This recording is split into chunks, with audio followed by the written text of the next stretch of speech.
आज 400 पार का नारा जो दे रहे हैं हमारे प्रधानमंत्री जी, वो कहीं ना कहीं वो पर्दे के पीछे सच दिखता नजर आ रहा है। भैया तो बोल रहे हैं कि एक भी सीट नहीं आ पाएगी, आप सीधा बोल रहे हैं 30 सीट आएगी महागठबंधन को। तो सीट अब देखिए न, जिस तरह से लोग बंटवारा कर रहे हैं धीरे धीरे, और सभी सीट पर पूरी मजबूती के साथ लड़ रहेगा इंडिया गठबंधन। तो तय आपको आप बताइए 2014 से 2024 के दरमियान 10 साल तक आप देश के प्रधानमंत्री रहे। आप देश में ये नहीं बोल के आए थे कि मंदिर बनाएंगे, मस्जिद बनाएंगे या कुछ धार्मिक मुद्दे पर। आप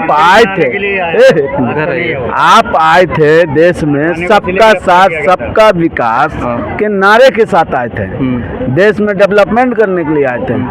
आप देश को गुमराह कर रहे हैं, देश को भटका दिया, ऐसे नौजवानों को भटका दिया जो पाँव में चप्पल नहीं पहनने के लिए, पेट में एक टाइम अन्न नहीं है, सिर्फ नारे लगाते हुए उसका सुबह से शाम जिंदगी कट जा रहा है। तो मोदी जी तो बोलते थे कि हवाई चप्पल वाला भी हवाई यात्रा करेगा। तो अब उनसे पूछिए ना नारा लगाने वालों से कि भैया आप हवाई चप्पल पहने में क्यों, मतलब दिल्ली से पटना हवाई जहाज से गए। अच्छा है तो वंदे भारत भी चल गया, हमको लगता है वंदे भारत का भी पैसा होगा जेब में हम लोग के पास कि नहीं, ये तो अब हम ही लोग ने तय करेंगे। देश को ये लोग गुमराह कर रहे हैं। देश में से ये सब अनभक्त लोग कुछ हैं देश में, ये लोग को तो समझ ही में नहीं आता कि देश 70 साल पहले आज़ाद हुआ था, 75 साल पहले, कि देश 2014 के बाद आज़ाद हुआ है। अभी यही लोग से पूछा जाए कि देश कब आज़ाद हुआ था। इन लोग का देश में कोई आज़ादी में भूमिका है जी? ये सब अंग्रेज का मुखबिरी करते थे, आज जो सत्ता में बैठे हैं। अरे हकीकत जाके देख लीजिए, 70 साल तक बंटवारा ही करते आ रहे हैं, आज ये बंटवारा बीजेपी कहते हिंदू मुस्लिम करती है। अरे 10 साल में मेरे भाई, 10 साल के अंदर में अब बता दिए 70 साल में 10 साल चलाया अटल बिहारी वाजपेयी और नरसिम्हा राव। अब बताइए 60 साल कांग्रेस, जो इसने कांग्रेस जो भी बनाया अब अटल जी ने सब मिलके ये लोग बेच रहे हैं, धीरे धीरे प्राइवेट कर रहे हैं। तो अब बताइए बाकी का जो सेशन है, जितना भी हमला गतिविधि या देश को तोड़ने का काम किया इन्हीं के शासन में हुआ है। नहीं तो बोलिए तो हम दिखा देते हैं, प्रूफ है।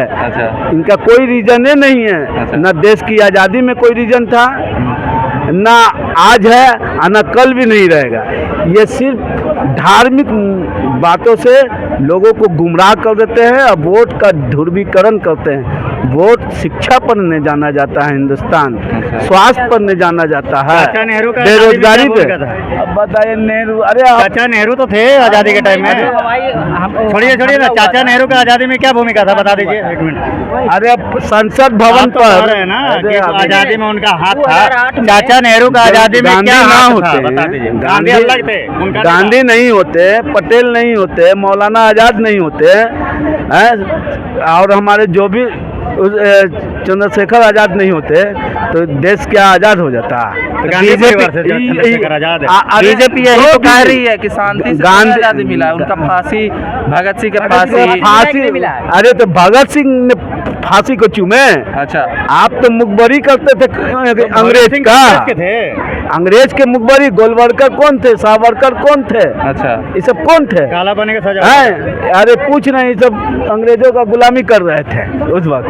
अरे देश ऐसे चलता है, लोग को देश को गुमराह कर रहे लोग और नौजवानों को भटका दिया है। जालियांवाला बाग में जाकर वीर सावरकर गोली चला, समझ गए, देश को गुमराह कर रहे हैं। ऐसे नौजवानों को समझना होगा। इधर सुनिए, 70 साल पहले भी बंटवारा हुआ था, आज भी सुन लिए होंगे सीटों की बंटवारा। ये सिर्फ पैदा ही हुए बंटवारा के लिए, दूसरा इनको कुछ नॉलेज ही नहीं है। ये 70 साल से, अब देख 100 कुछ साल पुरानी कांग्रेस पार्टी है, जिसको आज 9 सीट भीख में मांगना पड़ रहा लालू यादव से आके। कहीं न कहीं आपस में बहुत हम तो वही तो पूछ रहे, 170 साल, 100 कुछ साल पुरानी पार्टी है कांग्रेस। 100 लगभग 40 साल, 140। इतने सालों में इन्होंने इतना मेहनत कर दिया है कि आज भीख मांगना